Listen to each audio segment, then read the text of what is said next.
शादी के लिए देखने आई माँ ने समधन से कहा, सुयश मेरा इकलौता बेटा है, जैसा नाम वैसा गुण। जब जब मैं दूसरा बच्चा ना होने के लिए उदास होती तो विशाल कहते, ईश्वर ने 10 बेटों के गुण दिए हैं हमारे सुयश में, लेकिन मेरा मन एक बेटी की चाहत में हमेशा कलपता रहा।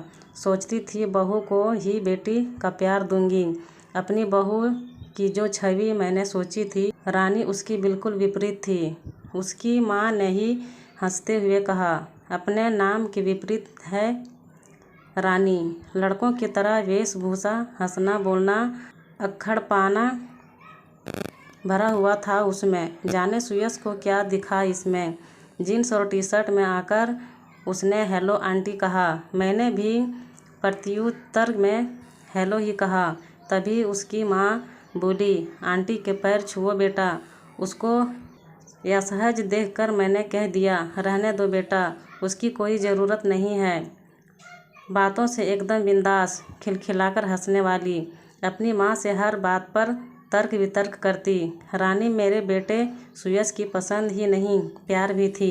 शादी की रस्मों के बाद रानी हमारे घर आ गई और सुयश रानी अपना हनीमून कर वापस भी आ गए। अगले दिन से दोनों को ऑफिस जाना था। सुबह की नींद मुझे बहुत प्यारी थी।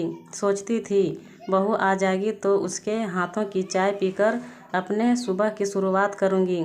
लेकिन रानी को देखकर मैंने अपना ये सपना भुला दिया और सुबह 6 बजे का अलार्म लगाकर सो गई।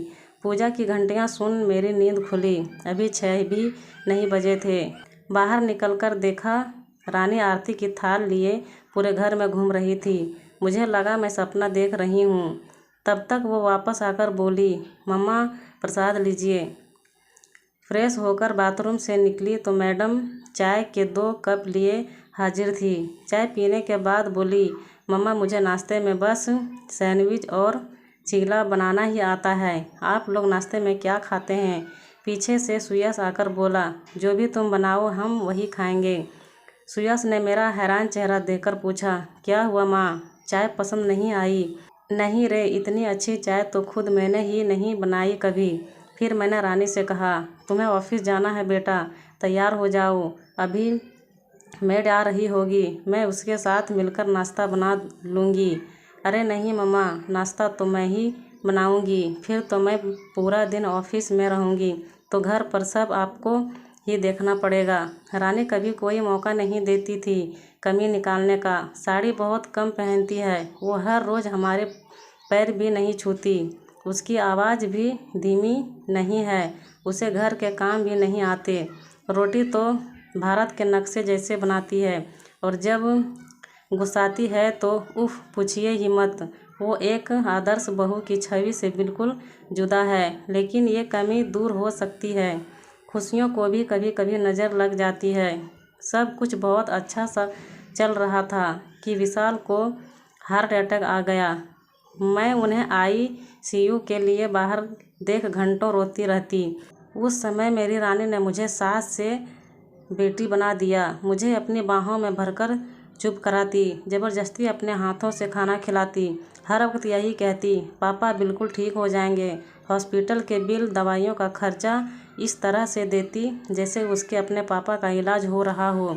सुयश और मेरे सामने मजबूत चट्टान बनी मेरी रानी वास्तव में बहुत कोमल थी। घर आने के बाद भी विशाल का ख्याल हम दोनों से ज़्यादा रखती। अपने नई नवेली शादी के बावजूद देर रात तक हमारे साथ बैठी रहती। मासूम गुड़िया सी बहू का सपना देखने वाले सास को एक मजबूत बेटी मिल गई थी, जिसका चोला पश्चात था पर दिल एकदम देसी था। आज मेरे जन्मदिन पर सुयश ने कहा, माँ तैयार हो जाइए, आपकी पसंद की साड़ी खरीदने चलते हैं। मुझे कुछ नहीं चाहिए सुयश, तूने रानी के रूप में मेरी ज़िंदगी का सबसे बड़ा तोहफा दे दिया।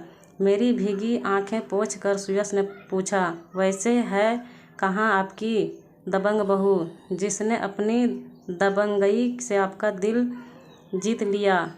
तब तक रानी ने मेरे गले में अपने बाहें डालकर कहा, हैप्पी बर्थडे मम्मा, और एक पैकेट पकड़ाते हुए कहा, ये दुनिया की बेस्ट मामा के लिए।